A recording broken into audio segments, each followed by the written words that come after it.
Hello and welcome back to the 90s Man podcast, the podcast all about Newcastle United, hosted by three lifelong Toon fans, myself, AC and Jefferson.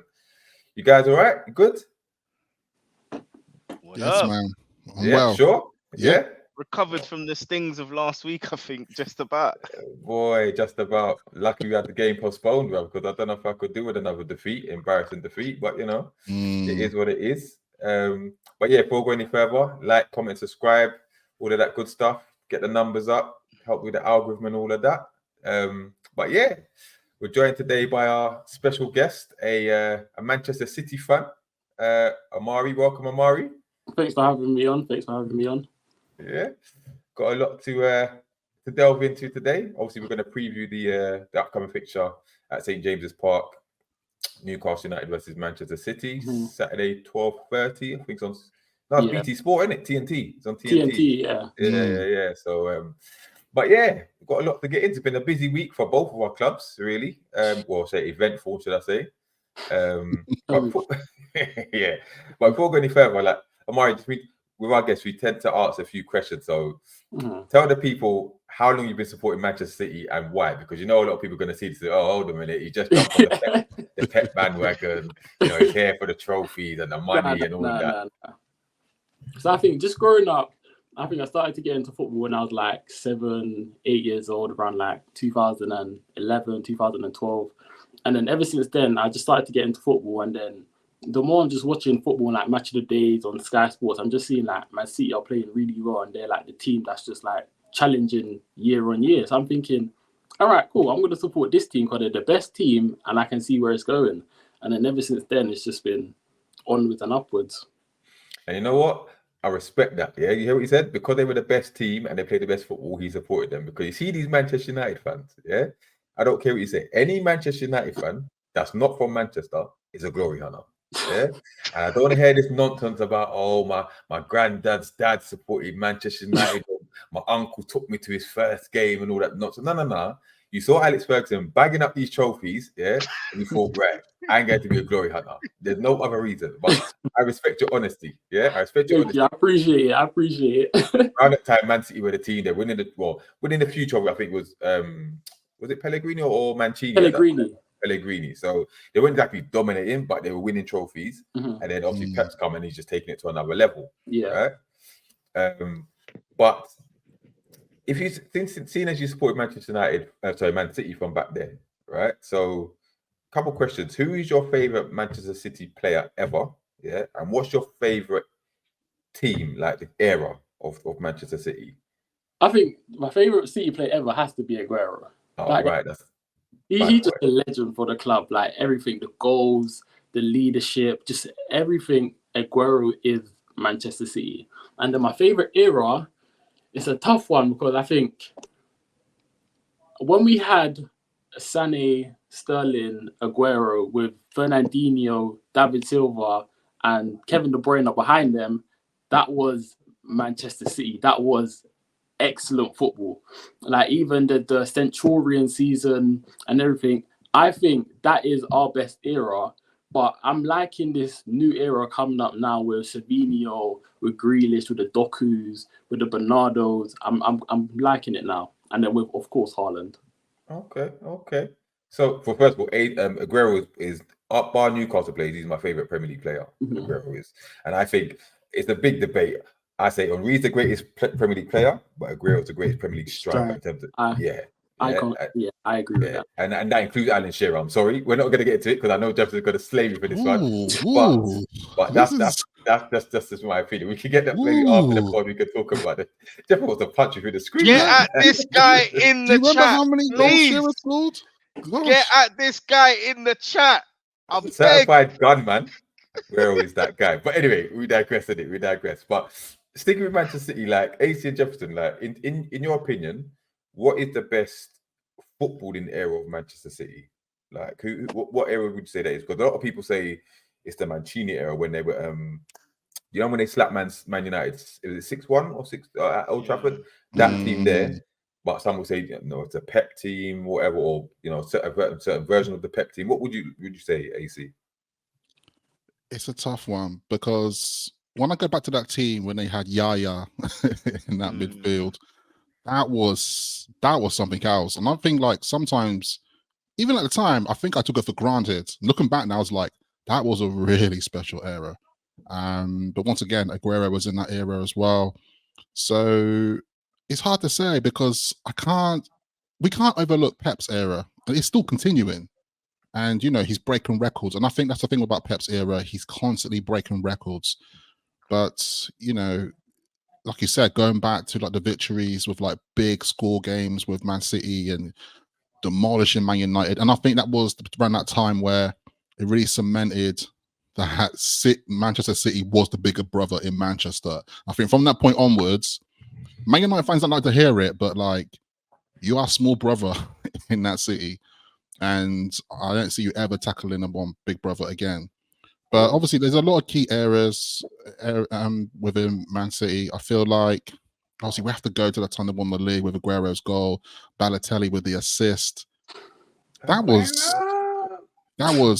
crazy. Even Crazy. You know, I'm not a Manchester City fan, obviously, but then it's almost like when you were watching that game live at that time.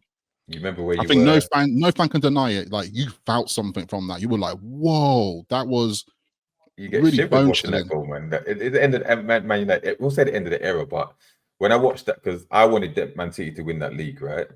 And I had a bet on it with a Man United fan anyway. But I remember where I was and when Aguero scored that goal and how I was in my living room by myself, my mum's living room, and I was going crazy like I was a Man City fan. It was nonsense. Yeah. Did you nearly convert? Listen, people think I'm a Man City fan anyway because I love Pep that much, but that's by the by in it. But yeah, I always remember that game. But Jefferson, what's in your opinion? What's the best Man City team? What era was that? For me personally, it's the Mancini team. I think. I don't get me wrong. I think we discussed this the other day. I think out of Pep's, is it 7 seasons or 6 seasons now? It's 8. Is it? I think like 8. 8. Yeah, I think 8. it's 8 now. There's been 2 seasons where they played exemplary, scintillating football, up there with some of the best we've ever seen. I think Amari mentioned the Centurion season. Of course, that was amazing. But for me, in terms of actual pure entertainment, I think that Mancini team had everything because they scored a lot of goals. I think people forget that. I'm pretty sure Balotelli got close to 20 goals. Edin Dzeko got quite a few goals from the bench. I think he got about 15 or something. And then, of course, Aguero had his 20 plus. So they had goals from everywhere. And I like that they were a very steely team as well. So despite having the likes of David Silva in that team, they had Nigel de Jong, Gareth Barry, and obviously company that was a bit younger as well. So they had a bit of everything, and I liked Carlos Tevez, even though he left United. I like Carlos Tevez at Man City as well. So yeah, for me, I think that was the City team I like the most. Okay. So fast forward now. Obviously, we're in the new season. I know Amari mentioned, you know, you're liking this era, the Savinho, Grealish, Stocky, whatever. There's been a lot of talk about the game this past weekend. Yeah, the Arsenal game. Now, I actually tipped Arsenal to win that game. I tipped them to win 2-1. Obviously, it ended 2-2. We know the circumstance with the late winner, the controversy with the sending off and that. But a lot of people are, I won't say getting onto Pep, but they say he got it wrong in the second half with his tactics. Yeah. Now, what would you thought about his tactics and the game itself? I think I actually went to the game on Sunday. At the start, it was a good game. We scored first. The crowd was buzzing. I was thinking, all right, cool. We're just going to go on and we're just going to dominate them the whole time. Gundogan hit the post, and then I'm like, oh, we needed that, man. And then Rodri got the injury. And then after that, Arsenal just took over. Then Arsenal scored. It might be a bit controversy, Walker saying the referee didn't allow him, but I'm not really hearing that. And then Calafiori scored a great goal. I can't lie. It silenced the crowd straight away. No one was expecting it. And then Arsenal just kept on dominating. And then the corner came. Arsenal had a corner before that, which Gabriel should have scored, but he didn't. And then I'm saying, oh, we need to. And because when Rodri went out, we didn't have the height. We don't really have tall players. Rodri's 6'4", and then Kovacic replacing him is like 5'8". So So it's like that's a big difference. It's a big difference. And then Walker was marking Gabriel for the second corner. Don't ask me what the hell he was doing marking him, because I really do not know. And then Gabriel scored, and then Trossard got the red card.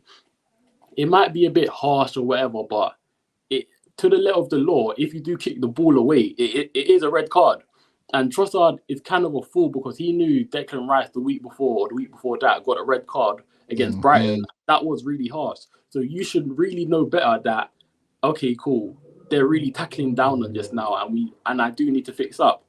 So then the second half came out now, and we all knew Arsenal were just going to sit back and just defend. And Arsenal have a really, really, really good defense. Like, they really do. Saliba, Gabriel. And then if you're adding Ben White, Timber, and Calafiori to that, it's like, boy, what are we going to do? Because even around the crowd, we all were saying that the only way we can score or come back from this is a screamer. But we're not going to score a screamer with Cal Walker, Ruben Diaz taking shots from the edge of the box. That's not happening at all. And then in second half, it was just all sideways to sideways. I think he should have taken off like Diaz earlier and tried to swap him the positioning of like Foden to the edge of the box, because Foden's a much better shot taker than Diaz. Because there's no point in having Diaz as centre back shooting with his left foot every time. And it's just going over the ball. I'm getting frustrated in the crowd of saying, we need to do something. There's no way Arsenal is coming to the Etihad and dominating us. Like, we couldn't break them down at all. Yeah, it was very slow. It was all sideways to sideways, back to Walker shoot. Like, it was all boring. And then in the end, we did get that lucky goal to make it 2-2, even though Arsenal did switch off in the last final moments.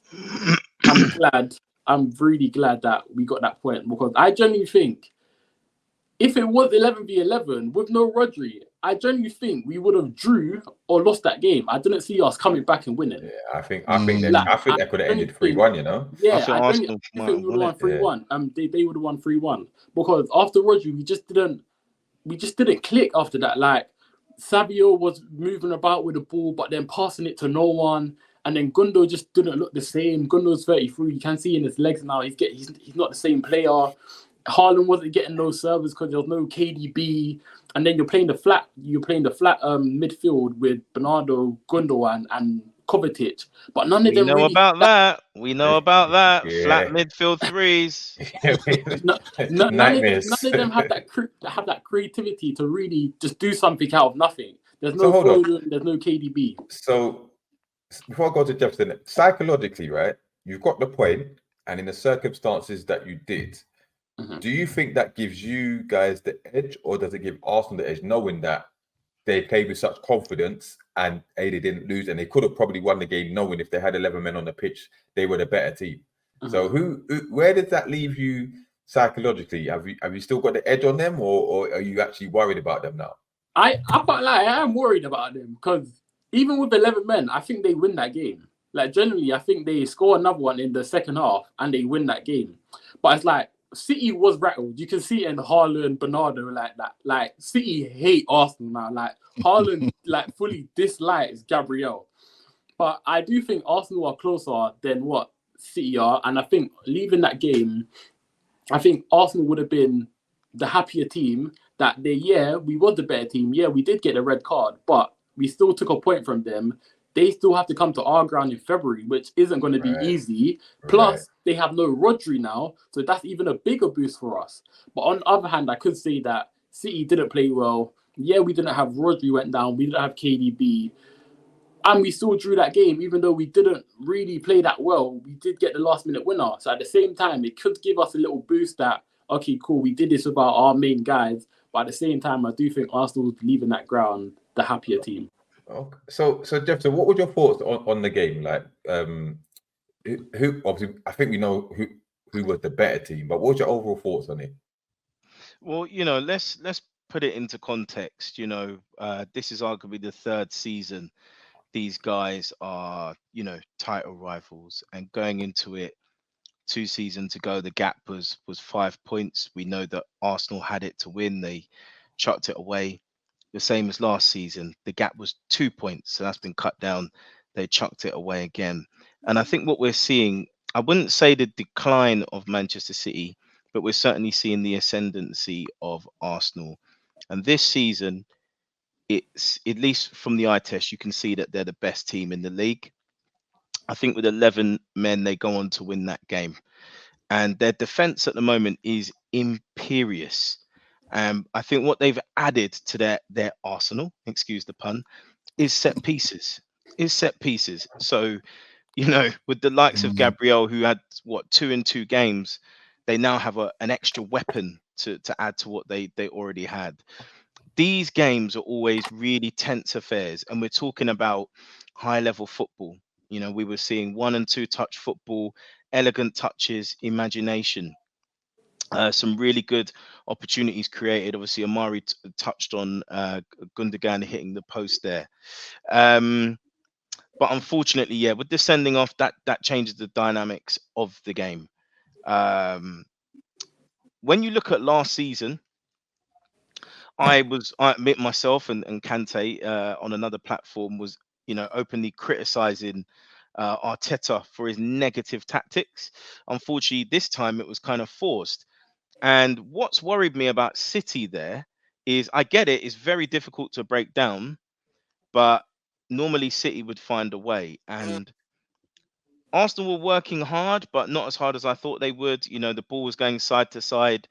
They just couldn't get that incision, you know, and I think that ramped up the frustration of City. So mentally and physically now, well, the first game has been played, and it's arguably still, even though, you know, it came as a draw, it's arguably touche Arsenal, because provided Arsenal keep their heads going into the next game, City have to go there and win now. So this is where we're at. And although Arsenal will be frustrated, they couldn't quite hold on. I think, considering the circumstances, I think they'll be pleased with that draw. But just to say, I just think there's something there about the patterns of play did worry me a bit about City. They didn't quite have the same incision. And some of the players that Amari mentioned, we look at sort of Savinho, had a good season in Spain, but prior to that, obviously, he was playing in Troyes in France. So he's still learning, you know, he's still learning. Doku, the end product isn't there, and I'm not sure how long he's going to remain at City. Gundogan, of course, you know, he's a leader, but yeah, it remains to be seen over the course of the season. So with these key injured players out, I really think there's that momentum shift at the moment. Okay. AC, anything from yourself about the game? Yeah, I think you guys covered a lot, really. Just to add to the mix, just to echo some things, and I think I did say on the previous pod at some point that Arsenal's defense is the best in the league. I think it's so good. So it does feel like Arsenal's that team to beat now, really. And I do echo you as well. I do agree that despite the draw, I think Arsenal come out on top. And I think the biggest hit that, you know, I think Amari would agree as well, that Rodri now injured and missing now for the rest of the season is a huge blow. It's going to really affect the rest of the season. Obviously, Pep will find a way. They will adapt. They will do something, because that's what they do. They will always adapt no matter what. But it's an interesting time, really, because I feel like you're right. It was really weird. Like, usually they're so good at finding a way, and I don't know. Maybe it's just the fact that on that day that Arsenal were just sharper. But I do want to give a shout out to Calafiori. This guy, man. I said in the summer during the Euros, and I picked him to put him on my best 11 for the Euros.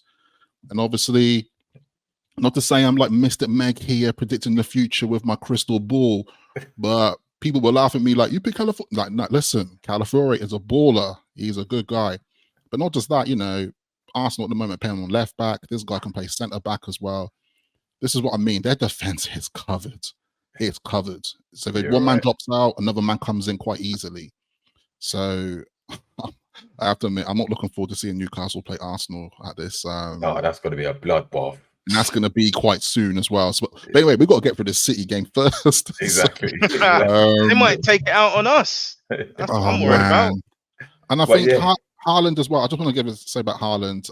Everyone's seen the clip after the game, and he was like, "Stay humble, yeah," to Arteta, right? And I have to admit, I laugh because like I quite I like the love it. energy. I I love love it. the energy, right? And obviously, it caused tension in the Arsenal camp and stuff. But you can see that there's definitely a certain amount of confidence Haaland has right now, and that's scary, man. This guy is just like, I feel like he's at the moment got this position where he feels like he can take City to win the league again And just that's on it. his own. Yeah, he's gonna need Because to. He's gonna need to. Really. because his tally speaks for itself at the moment. He's won the golden boot already. Like, I don't know if Isak's going to catch him or not at this rate. But But he's Forget gone. that. that Forget race that, is mate. done, bro. Forget It's done. that. It's done. But you know, you mentioned Haaland. Like, I like the fact that he was up for the game. There was all this talk about Gabriel and Saliba keeping him quiet last season. The narrative is, you know, he doesn't appear in big games and stuff, and he put it to bed within 8 minutes, right? I know. And and not only that, he was putting himself about. You saw what he did to Partey after the equaliser when he barged him on the floor. Yeah, you saw the challenge that he put on. Was it Gabriel Saliba when he challenged and they both fell on the floor and that? Saliba. Yeah, Saliba. But what I loved, and people have their different views on it, but I actually loved when he picked up the ball and he dashed it at my man's head. Yeah. And he ran off. Yeah, to me, it just stokes the fire. So you know, like the rivalry the rivalry is high in it. Yeah, it's gonna be mad. Like, none of this nicey Liverpool, Man City kind of thing. The respect was there. Yeah, we enjoyed some of the games and stuff, but this is two teams now that hate each other, and you'll probably end up seeing Pep and Arteta clashing. At the moment, they're keeping it kind of humble between them. Now I think that's gonna go out the window. But yeah, you mentioned Calafiori, right? And I know you mentioned him on episode 10 of the podcast, so check that out. If you're gonna go back see AC's comments, his little loving for Calafiori. But I will say though, he was getting spun by Savinho, bro. He had a tough time. Defensively, he had a tough, especially in the first half. In the first half, especially for the goal, bro. Yeah, I know which bit you're talking about. I know which bits you're talking about because Savinho, right? You know, the guy he's facing in it is a baller as well. Yeah. And there's something else funny I would want to say as well. It was doing some rounds on the social media. People were like having clips of Savinho and comparing it with Grealish, saying that he's almost like copying the blueprint of Grealish. You know, it's like he tries to go down the side but doesn't take on the man and he just like passes it back. And we're, you know, to be honest though, I think that's just Pep's coaching of just like, don't commit to beat a man, play it safe, like keep possession, and that's Pep, innit? He's a possession man game. So yeah, but yeah, I mean, I have to give Arsenal credit for their bravery in approaching the game because, like I said, with 11 men, they even by going to go down, they still took it to Man City. Rightfully went 2-1 up, and obviously the sending off change things and stuff. But they will take a lot of confidence from that, and I think with the comments of Bernardo, Haaland, and whatnot, they are a bit rattled now. So it's going to be interesting to see. With no Rodri, I see Mateus Nunes talk about, yeah, I'm the guy to fill his space, brother. You better sit down. You better sit down, brother. This ain't for you, bro. Sit this fight out, yeah. But yeah, if they need to keep Haaland fit, yeah. But yeah, that was the appetizer, innit? The big game is this weekend, yeah. Newcastle versus Manchester City. So we have to get to the nitty gritty. So where do you want to start with this one? Let's start with Amari, right? So obviously there's no Rodri, no KDB's a doubt, whatever. Yeah. It's at St. James Park. You're away from home. You've had the midweek game. Newcastle had a week's rest. Are you confident going into this game? Not really, to be honest. You know, I think every time we do go to St. James, it's not an easy game, and we do struggle. Plus, with no Rodri now, the transition with Isak, Gordon, and Harvey Barnes, that's going to be a problem. But I am confident we can still get something out of there, but I think it's going to be a very tight game. Yeah?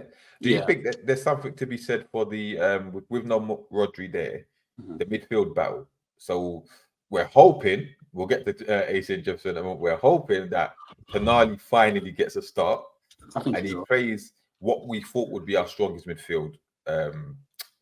Tonali, Bruno, and Joe Linton. Yeah. So if you see that lining up against you, are you confident of winning that midfield battle? Not really, because your midfield is very physical and strong.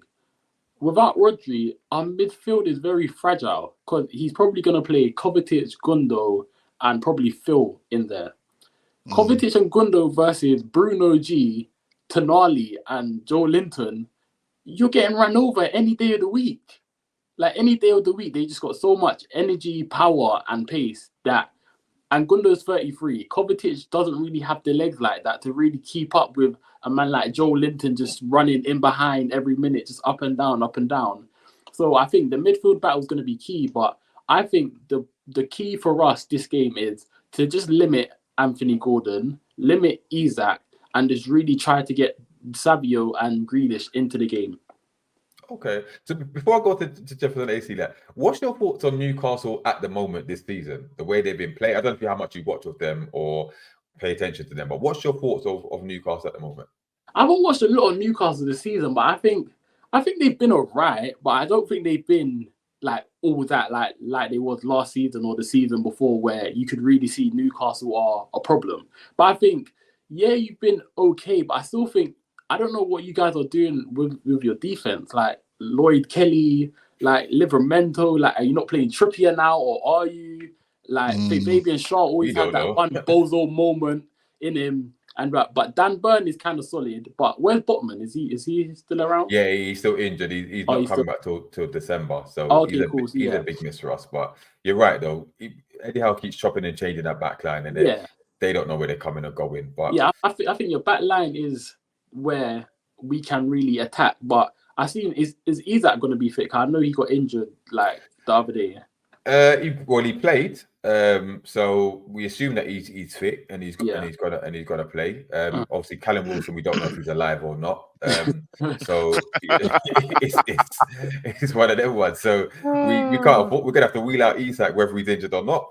But Jefferson, what's your level of confidence? I mean, I know we spoke about it in the last podcast, but has that changed in terms of what you think we can achieve in this game, and what are you hoping to see as well? Instantly, the first thing I want to see is a change of formation. Well, so I tell a lie. Number one, if this was family fortunes, number one would be Tonali starting. Number two is formation. If I see 4-5-1, I'm hopeful. If I see 4-3-3, we're losing.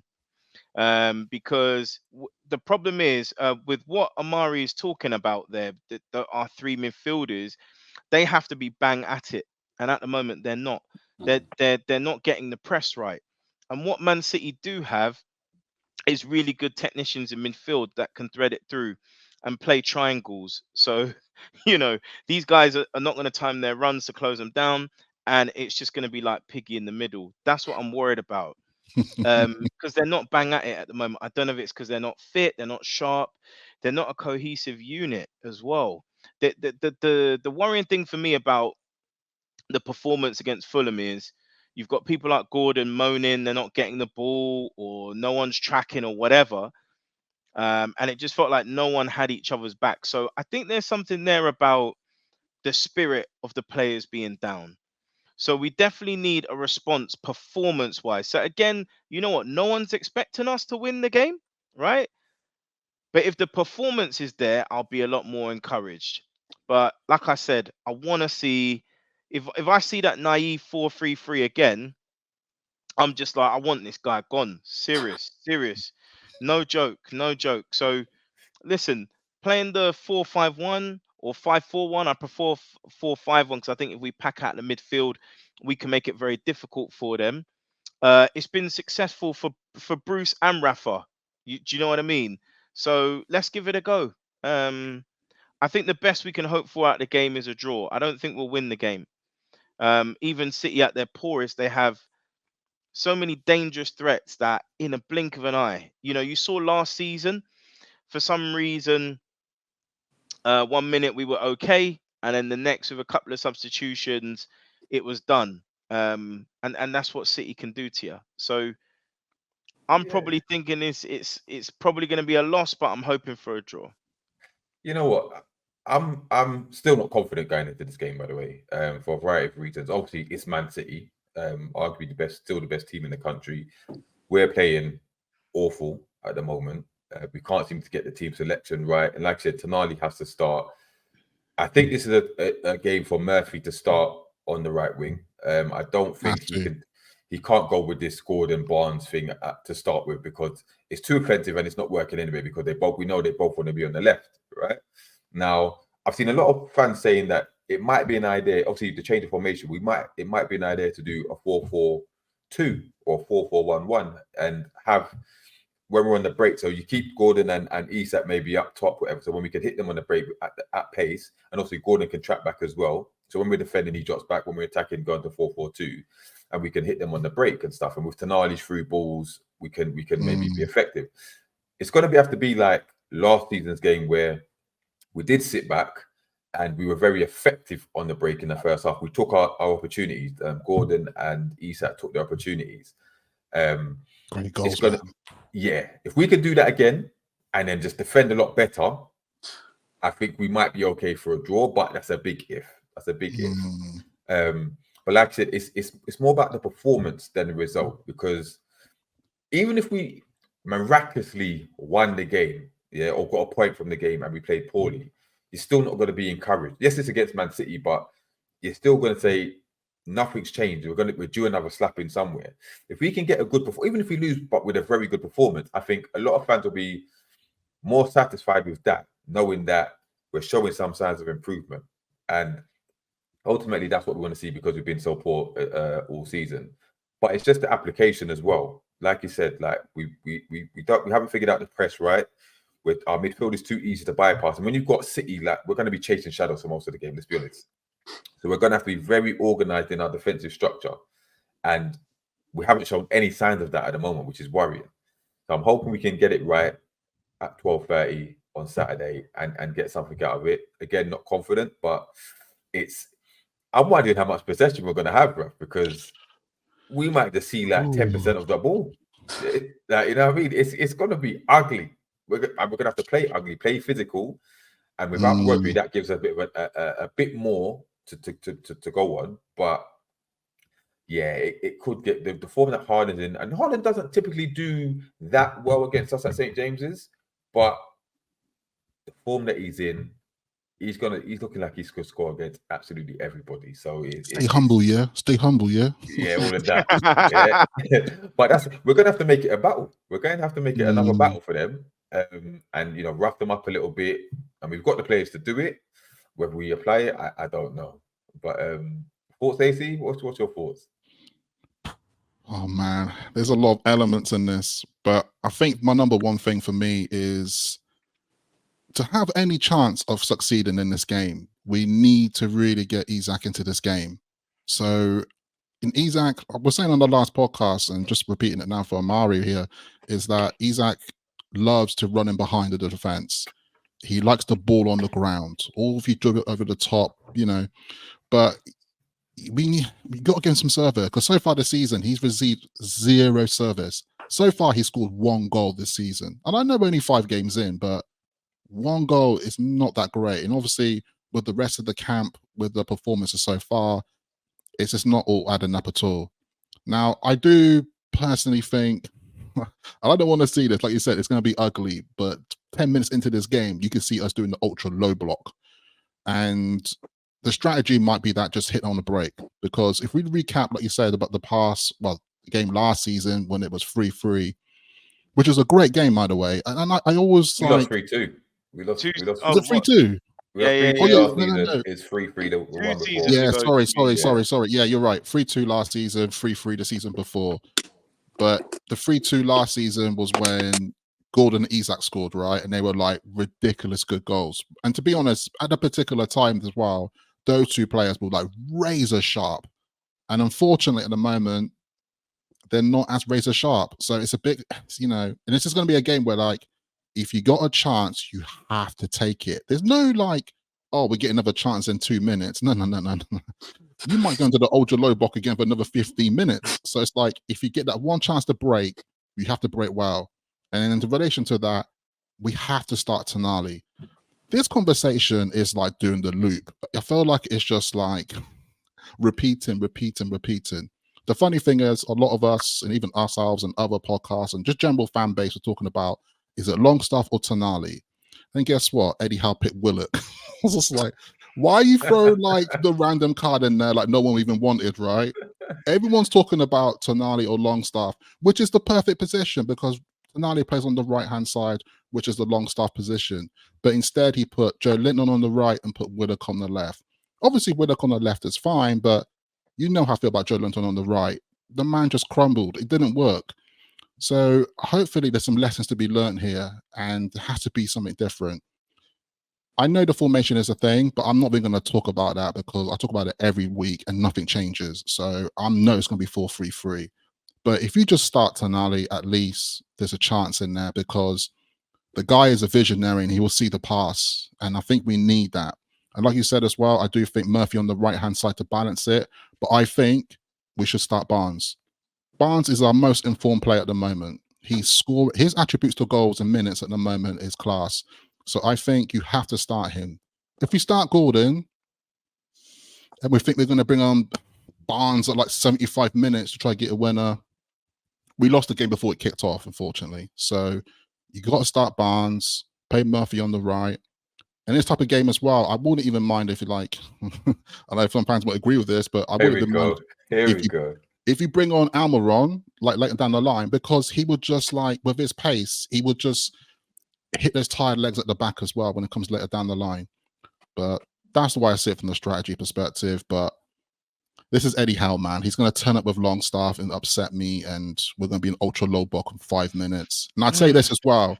If Haaland scores in the first 10 minutes, it's going to be a long day. People can be triple captaining him on bloody fantasy, innit? Yeah, anybody out there playing fantasy league football, like you know what to do. He's not even in my team. He's not even in my team yet. What? What's wrong with you? But I'm still doing really well. I'm doing well. I think I might be above. I got to check. I might be above Amari. I don't even know. Shots fired, boy. This season's been horrible so far, but it's a marathon. It's a marathon. It is a marathon, isn't it? Wise it's a words, long time. Wise words, Amari. Wise words. Long season. But all right. So are we when we're talking about obviously key players for both teams, right? So are we all in agreement that Haaland's the key player for Man City, right? Is that right? Yeah. 100. All right. So Amari, who is the player from Newcastle that you're most concerned about? I'll probably say Anthony Gordon, because every time we have played Newcastle, Anthony Gordon is causing Kyle Walker problems. Like even the pace, Anthony Gordon can match Walker for that pace. And even the goal last year, where Anthony Gordon cut in and then banged it with his right foot, Walker is nowhere for that goal. And now that Walker is starting to digress, he's not the same player. Pep might start Rico Lewis instead. And that he is a very good baller, bruv. He is. I rate him so highly, man. He's so good. But I just don't know if he can really match Anthony Gordon for his pace. Plus, if he is going to play Lewis inverts. That means Akanji or Diaz is going to have to cover Lewis. And then Akanji and Diaz against Gordon, I'm not really too confident in that. But I do think Gordon is your main threat to us, but also Isak, because Isak, he's a baller, man. He's a baller, but he just doesn't have the support system around him that he needs. But the way you're talking, you get me a bit confident, bro, that we might be able to do a bit of damage, bro. Full sense of security and all that. But would you guys agree with that? AC said Barnes should start, right? So who do you think is the most important player for us to cause them problems? Would you say it's Harvey Barnes, or is it Tonali, maybe Isak? What do you reckon? This is I think Barnes is a most informed player, and I have to go with that. And you know, he loves playing on the left, he loves cutting on the right and taking that shot, and he's just in form. There's a good chance he will score on Saturday.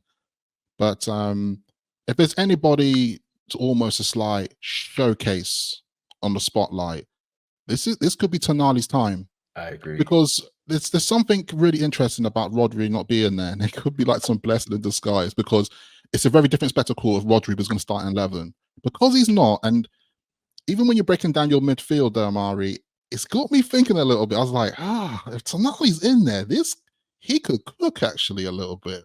Because what Tonali does have, he has aggression, he has pace, he's able to like receive the ball and let go of the ball very quickly. He don't hold on to it too long, and he's already seeing passes quite ahead, which is obviously quite different to some of our other players in midfield, like Joe Linton. He's the type of player to hold the ball and he would try to like run with it quite aggressively. And then Bruno, you know, he will hold the ball. He's quite good at holding it and shielding it and stuff, but he'll draw the foul. He loves doing that. He draws the foul all the time. So with Tonali in that mix there as well, it could be interesting. But what I would like to see is that if Tonali goes forward, Bruno stays back, just cover our backside, right? Because if they both go up top, and Haaland's just like, you know what he's like, I mean, going to be up for it. Because so far with Haaland as well, what's quite interesting about him so far this season, this guy and his intelligent runs is killing most opposition. He's timing his runs to perfection. And that's what scares me. And yeah, going back to our back line as well, it's going to be an interesting one. But I do think we should probably start with Hall on left back and probably bring Trippier in on the right hand side, to be honest, just for like experience. But also, you know, if he's going to hit down that right hand side and start doing some overlaps as well. But yeah, I mean, we'll go to starting lineups in a bit anyway. But I think Tonali is the key man, and I think the physicality that he brings, and the energy, the pace, but it's the creativity, the through ball. I think he could connect with Isak really well against a Man City team that isn't the best defensive. I'm not saying that they're bad defensive, but they're not the best, right? And they can be got at. Yeah. So I think we can create chances, and he will be the one to create it. Because even if we're quite deep, he can play that long ball over. Yeah. Obviously, diagonally as well. Yeah, we spoke about Bruno's balls. It takes a while to get there because he floats them and stuff like that. Tonali is key in this. But what also worries me is the dynamism of Foden and Bernardo Silva. I think in terms of Haaland, I think that Shea and Burn can match the physicality. Obviously spoke about his runs behind well, but it's the little nimble Foden, and Foden always turned up against Newcastle. Yeah. So Foden and Bernardo Silva, they'll run rings around those centre backs. And the switching of position that Man City do, we're gonna have to be so on it. Like it could, and obviously Hall, I like to see Hall play. Like Jeff said in the last one, I think Savinho book him. That's the thing. I don't know. It could get. I think Savinho could be key in this game, because if Hall does play, I think Savinho can just get at him every single time, just feed him. Because we saw it against Arsenal. Savinho was our only threat other than Haaland. Savinho against Calafiori, Savinho was doing him in the first half just everywhere. I will say though, Hall is a lot more mobile than a Calafiori. Yeah, so he can maybe, if he gets his defensive positioning right, I think he can maybe not handle him, but do okay and make Savinho and them worry about Hall going forward as well, because he likes to get forward. So it depends what approach Eddie Howe takes. We don't know. Thing is, sorry to interrupt though, but I think it's also about, we need to get into detail of the starting 11, but if Joe Linton plays on the left-hand side and almost doubles up and helps Hall on that side, I think we'll be all right. But I'm with you there though. On a one-on-one, Hall might have a tough time a bit, and that's when it's a bit like, is Kelly going to be better there? But the problem with Kelly though, which we also expressed before, is that he's solid defensively, but when it's time to break forward, it's like my man doesn't leave gets like a nosebleed past the halfway line, bro. He gets halfway line. It's like nah, I can't go. Go back. So it's an interesting dynamic, and for me, in this kind of game, we got to be on the front foot to attack. So I like to see Hall. What Hall's very good at, he'll bring the ball forward and he will slot the ball forward to the midfield. You might see him inverting. What's that? You might see him inverting. How might get a bit, pass through the ball. Yeah, he's a good pass through the ball. He may come into midfield. So Rico Lewis, how it's done and that, you never know. But Jefferson, who do you think's our key player anyway? Who do you think's our key player? I mean, you mentioned Fabian Schär earlier, because I'm really worried about how slow the defense is. So it depends on who the fullbacks are. That if they do put balls through, we've got that recovery pace. But the outstanding one for me, it's not Tonali, it's Bruno G, and it's always going to be Bruno G. The difference is with Bruno, he makes mistakes. He's got a mistake in him. and I want to see how he performs. He needs to put in a huge performance after what we saw last week, particularly the way he shipped that third goal. You're meant to be the captain, and you've had a shocking season. The other thing is with Rodri being injured, there is a slight chance that if Bruno can improve his form, he can put himself in the shop window potentially for January if Pep still remains to have an interest. So even for selfish interest, he needs to improve his performance. I think undoubtedly he is the player to watch. The key to winning this game is our decision making, defensive shape, and possession of the ball when we bloody have it. So there's no margin for error. So if Tonali is going to have possession, right, and we want him to make the killer passes, the message needs to be to someone like Bruno: no flashy stuff, no flicks, stop flinging the ball up, right? Look what you're doing and stick. Someone needs to take a leadership position in that midfield and bloody stick. So Captain. I'm hoping that's the captain, that's Bruno. That's the guy I'm watching, because at the moment, all 6 games has been subpar. I expect Tonali to come in and do a job. I expect him to do a job. I've got high standards for him. Bruno is below his standards at the moment. I want to see a drastic improvement, because the defense needs protection as well. You know, because if Trippier does start, we've only got Hall that will have any kind of pace in the back line. He can't intercept every ball that's through. And we know that Cher's concentration isn't the best. Do you know what I mean? Burn is slow. It's like a slug. So it does worry me a little bit. So whoever's playing that, well, we don't have a DM, but whoever's playing in that central 3 is the most key player of that game. Whoever it is has to stick, or we are in big trouble. Okay. So, all right, let's go before we go to predictions. Let's go to predicted starting lineup. So, Amari, what do you reckon Man City's lineup's going to be? I think it might be something like Ederson in goal, either Lewis or Walker, but I'll probably say Lewis. And then it'll be a Kanji, Diaz, Garvado. And then it'll be, I think, Gundogan, but his word is Bernardo. Gundogan, no.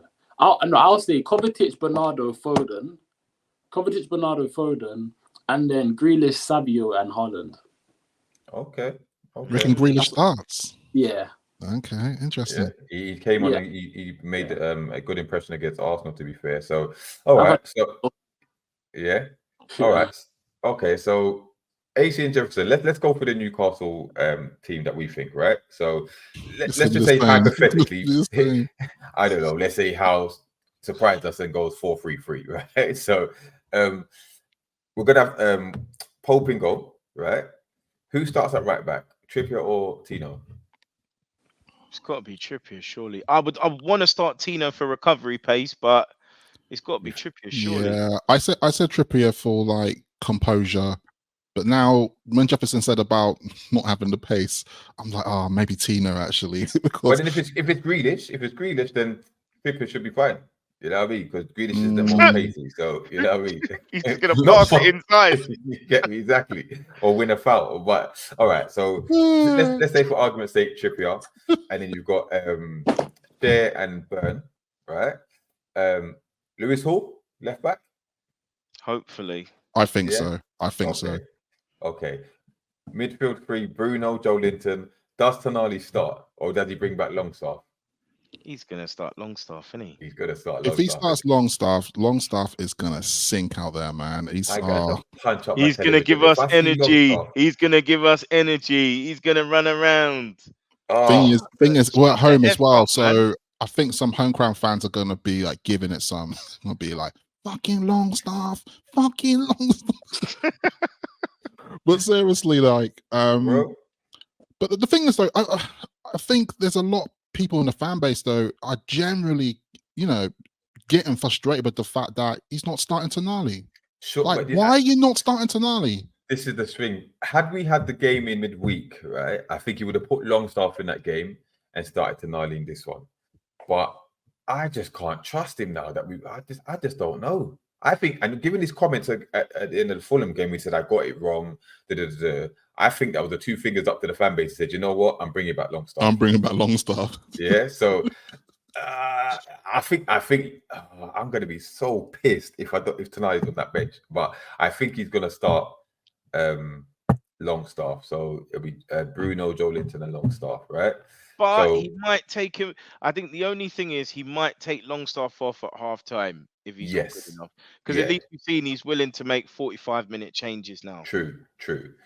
Okay, so front three, Isak up top. I personally believe he's going to start Gordon and Murphy. I think it's going to be Gordon and Murphy. You don't think he's going to start Barnes? Nah, I think because of the attacking threat that Man City pose, and you need Gordon tracking back, even though he isn't doing it. That's what I'm saying. He's not even tracking back at the moment. But there's rumors that he's agreeing a new 2-year contract, a contract extension, a new contract, whatever. So he has to play to appease him, which I mentioned in the last time. I think personally, because he's going to want impact subs in this game. So I think he's going to start Gordon and then Murphy. I don't know what you guys think, but the problem with Murphy is he likes to cross into the box. And Isak doesn't like balls in the air. Do you know what I mean? Yeah. But I think so it makes no sense. I just don't get it. It's what Murphy adds defensively, tracking I'm starting back to as think, well. obviously, he probably wouldn't be match fit or whatever to play 90 minutes. But I'm starting to see what AC's saying. Maybe for a game like this, Miggy's the one you start because he can get up and down. And he's probably one of the fittest players we've got in the whole squad. He will not get tired. And he may not have that quality, but yeah, I feel he's the one that. Isn't it? Yeah, I think he could create more space. I feel with Murphy, we know what he's going to do. He's going to run to the byline and whip it in. Try and whip it in, yeah. And maybe 1 out of every 6 crosses is a decent cross. Unless it's like it was against Tottenham where it's played through and all he's got to do is slip it across. Normally he just whips it in. Or but maybe we don't have a proper centre forward, with aerial ability. So I mean, maybe he does start with Barnes and Gordon because Gvardio's not going to bomb forward. If you watch Gvardio play this season, he's not like last year when he was bombing forward all the time. Like, so he's sitting a lot deeper. So maybe he might think, okay, we can maybe when we're in possession push them back, and when they're in possession, he's not going to trouble whoever's on the right hand side a lot, if that makes sense. So maybe. So, but you think you can't.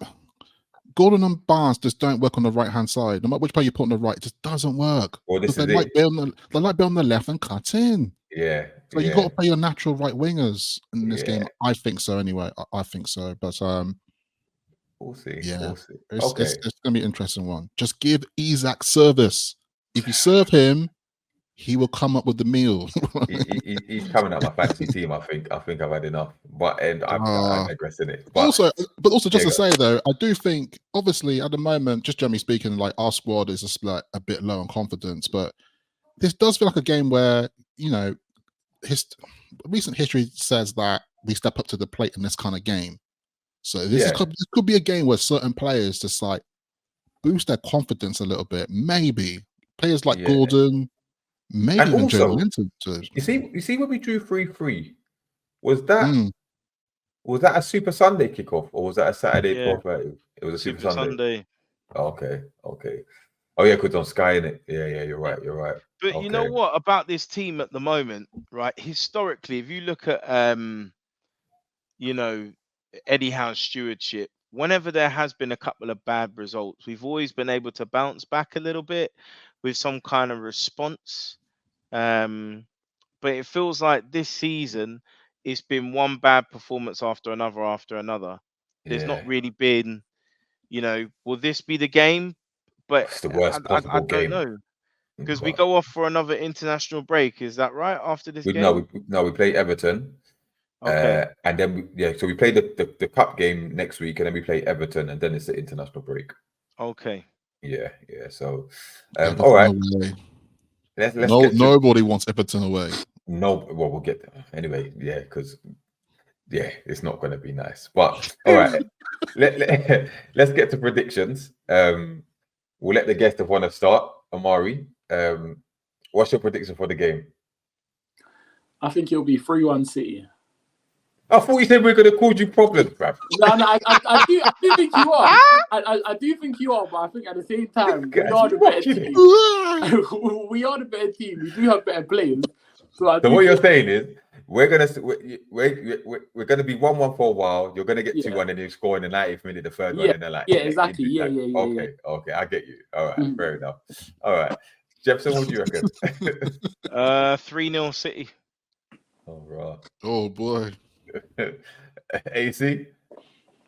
I'm with Amari here. Actually, I think it's going to be 3-1. Yeah, but I think City will score first. I hate to say it, I think it's going to come within the first 10 minutes, and it's going to rattle this crowd. But I can see us scoring, and I think Barnes will score. But I can see Haaland scoring 2 goals in this game, and then at the end of it saying, "Stay humble, yeah." But I can't believe he said that to Arteta, man. Anyway, that was crazy. But yeah, I think 3-1 to City. Yeah, I'm gonna say City to win 2-1. We tend to keep it quite tight there. We're at home, against them. But yeah, I'm gonna say they're gonna beat us 2-1. I think they'll go 2-0 up, and we'll get a consolation and try and push for an equaliser, but we won't get one. So yeah, 2-1 City. All right. So before we wrap up, there's also the legal side of things. Yeah. So Amari, well documented. You've got the 115 charges. I think you settled maybe 6 or 7 of them, but 115 charges, and you've also had you've taken the Premier League to court over the is it third party sponsorships? Yeah. Which the rumors are that you've actually won that. I was looking at that today. Yeah.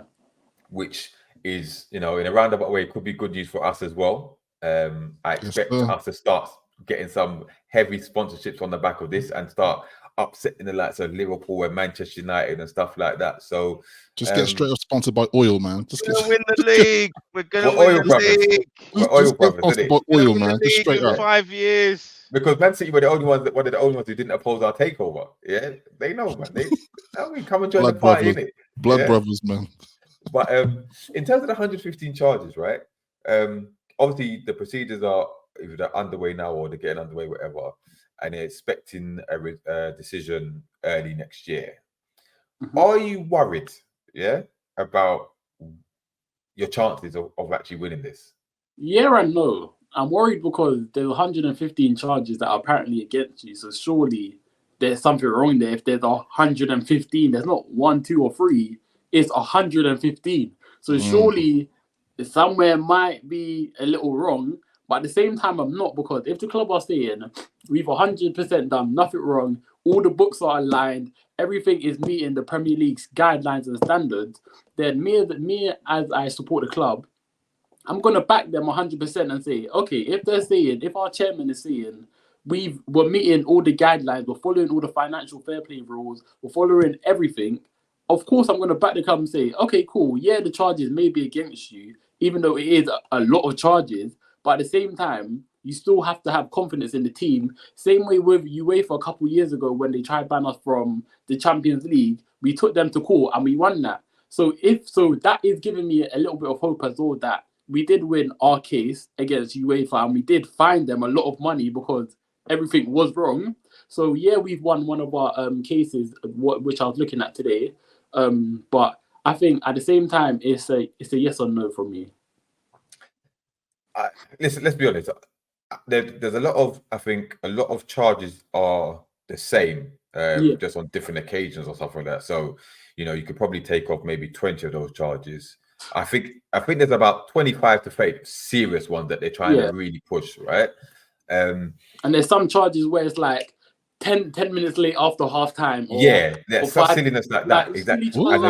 And the grass not meeting regulation by a millimeter or something like that. Yeah, that's what some of them are. But there are some ones about dodgy payments to Mancini and Yaya Toure off the books and Vincent Kompany and stuff like that.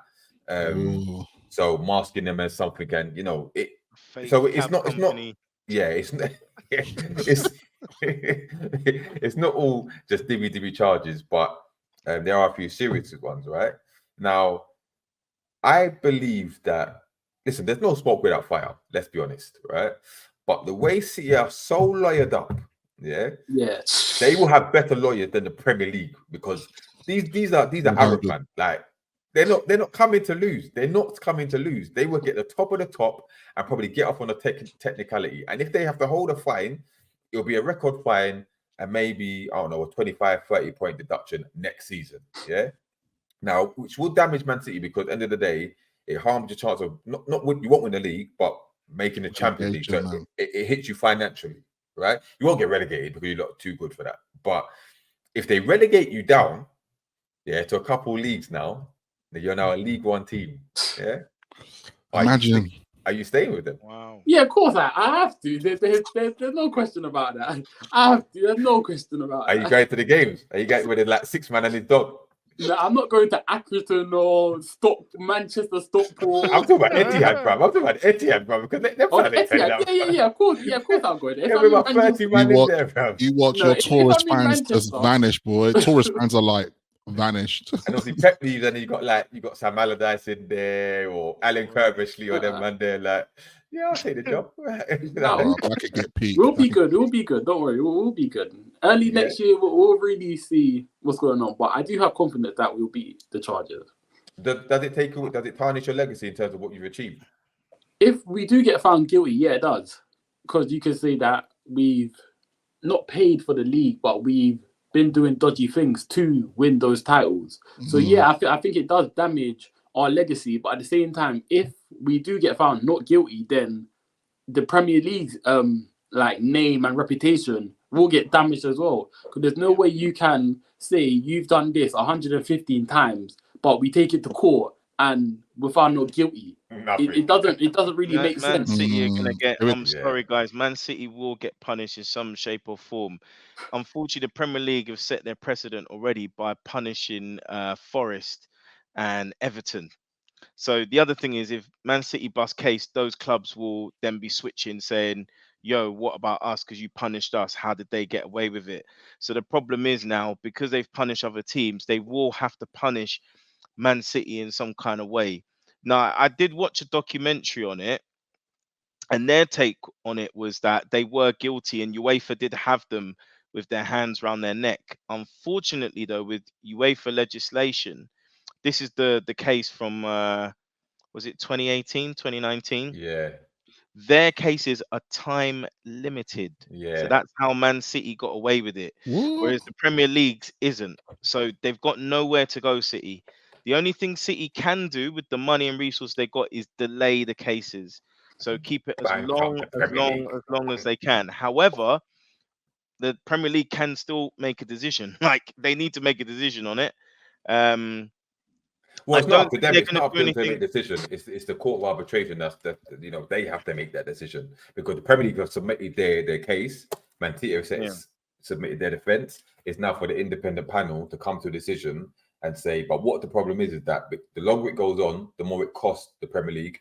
Man City got money for days. Yeah, it's like when people settle out of court and stuff, right? Or they don't take it to court because they can't afford to against a big company because. They can say, all right, we can long this out. We can go as long as you want to go. You lot can't. They said I saw something like the Premier League has already spent £8 million on against Man City in legal costs 20 billion when they only budgeted 8. Yeah, so they're already in a hole. So how much they can really afford to take this on? See, like okay, we'll chill on it. Like we'll chill. 8 million is nothing to us. That's light. You might as well find us 50 million. It's gonna come to a head. It's gonna have to come to a head. But I don't think it's going to be anything drastic. I really think it will be in the region of 21 to 30 point deduction with the record fine. And I think it'll be one of them ones where City essentially sacrifice a season, which is fine for them. I'm sure that, they're happy to give up one league title to someone else at least, and then they'll recover. I can't see them removing titles. I can't see the relegation because the issue of removing titles is you have to do what they did to Juventus, which is make them null and void. You can't award it to the second place teams and all that. Because if you start doing that, nightmare. The people who got relegated, like, hold on a minute. And people that missed out on Champions League as well. And then, so it will just be, if they do it, it will be null and void. But I don't think they'll do that either. So I think, go on. So question for you guys, all three of you, is if the deduction of points do come and there's a big fine, is Pep gonna walk? Because obviously the club is gonna look a bit like red-handed, and it obviously doesn't look good on paper. Well, Is Pep gonna leave not long after that?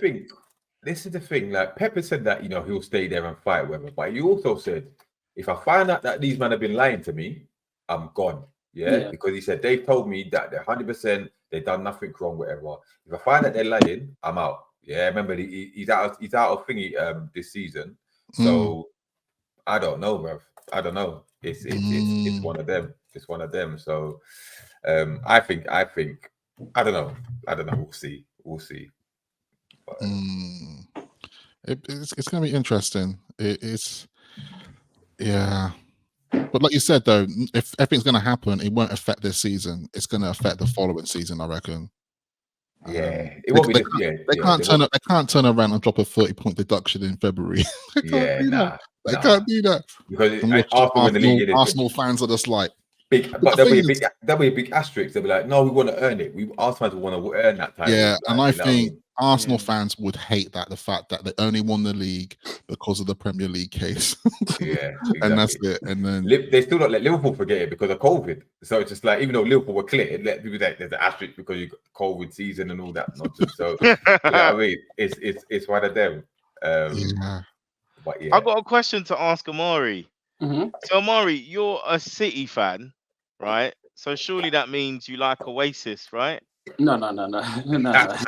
You sure you're a City fan? No. Not you me. gotta like Oasis if you like City, man. No, not me. I don't listen to them. I couldn't even tell you one song. I couldn't tell you one song. That's not me. Right. The different generation. They're actually quite good, believe it or not. But maybe it's a generation thing. I wouldn't pay to go see them though, but no. I wouldn't rave mad like everyone else is. Yeah.